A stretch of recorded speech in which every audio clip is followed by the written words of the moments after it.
ಕಥಾಲೋಕ YouTube ಚಾನಲ್ಗೆ ಸ್ವಾಗತ. ಕಥೆಯ ಹೆಸರು ಬೆಕ್ಕು ಇಲಿಯ ಸ್ನೇಹ. ಒಂದು ಕಾಡಿನ ಆಲದ ಮರದ ಪೊಟರೆಯಲ್ಲಿ ಇಲಿಯು ಮರದ ಮೇಲೆ ಬೆಕ್ಕು ವಾಸವಾಗಿದ್ದವು. ಪರಸ್ಪರ ವೈರಿಗಳಾದ ಕಾರಣ ಎರಡು ಹತ್ತಿರಕ್ಕೆ ಬರುವ ಸಂದರ್ಭವೇ ಇದ್ದಿಲ್ಲ.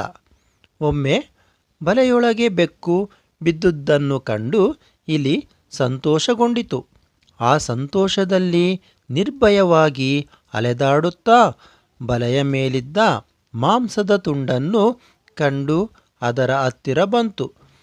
ತಾನೂ ಬಲೆಯೊಳಗೆ ಬಿದ್ದಿತು. ಅದೇ ಸಮಯಕ್ಕೆ ಮರದ ಮೇಲೆ ಒಂದು ಗೂಬೆ, ನೆಲದ ಮೇಲೊಂದು ಮುಂಗುಸಿ ಕಾಣಿಸಿಕೊಂಡವು.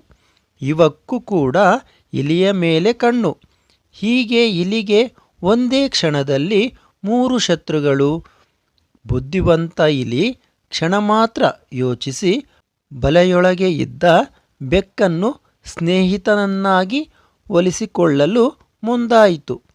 ಅಯ್ಯ ಬೆಕ್ಕೆ, ನನಗೆ ನೀನು ನಿನಗೆ ನಾನು ಎಂಬ ಒಪ್ಪಂದ ಮಾಡಿಕೊಳ್ಳೋಣ. ಈ ಕ್ಷಣದಲ್ಲಿ ನನ್ನನ್ನು ನೀನು ರಕ್ಷಿಸು, ಮುಂದೆ ನಿನ್ನನ್ನು ನಾನು ರಕ್ಷಿಸುತ್ತೇನೆ ಎಂದಿತು. ಬೆಕ್ಕು ಒಪ್ಪಿಕೊಂಡಿತು. ಹೊರಗಿನ 2 ಶತ್ರುಗಳ ನಿವಾರಣೆಗಾಗಿ ಬೆಕ್ಕಿನ ಜೊತೆ ಒಪ್ಪಂದ ಮಾಡಿಕೊಂಡ ಇಲಿಯು ಅದರ ಹೊಟ್ಟೆಯ ಮೇಲೆ ಮಲಗಿತು. ಇದನ್ನು ಕಂಡ ಗೂಬೆ ಮುಂಗುಸಿಗಳಿಗೆ ಇಲಿ ಕೈ ತಪ್ಪಿದ್ದು ಅರ್ಥವಾಗಿ ಸುಮ್ಮನಾದವು. ಈಗ ಇಲಿ ಬೆಕ್ಕುಗಳೊಡನೆ ಸ್ನೇಹ ಮತ್ತು ಮಾತುಕತೆ. ಇಲಿಯೇ, ಬೇಗ ಬಲೆಯನ್ನು ಕಡಿದು ಹೊರಹೋಗಲು ಅನುವು ಮಾಡಿಕೊಡು, ಇಬ್ಬರು ತಪ್ಪಿಸಿಕೊಳ್ಳೋಣ ಎಂದು ಬೆಕ್ಕು ಹೇಳಿತು. ಇಲಿಯು ಸ್ವಲ್ಪ ತಾಳು ಎಂದಿತು. ಇಲಿ ಬಲೆಯ ಒಂದು ದಾರಿ ಬಿಟ್ಟು ಉಳಿದದ್ದನ್ನೆಲ್ಲ ಕಡಿದು ತುಂಡು ಮಾಡಿತು.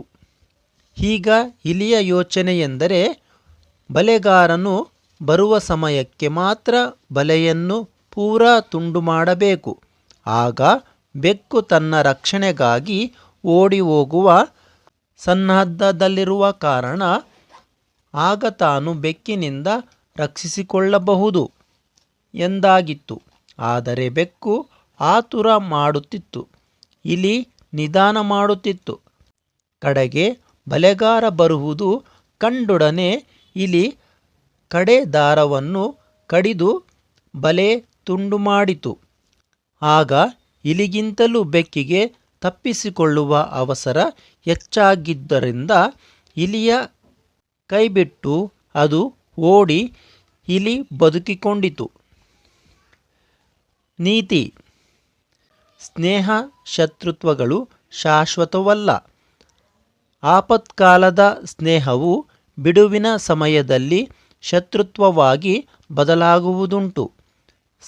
ಸಮಯದಂತೆ ಮಾತ್ರ ಅದನ್ನು ಬಳಸಿಕೊಳ್ಳಬೇಕು. ಧನ್ಯವಾದಗಳು.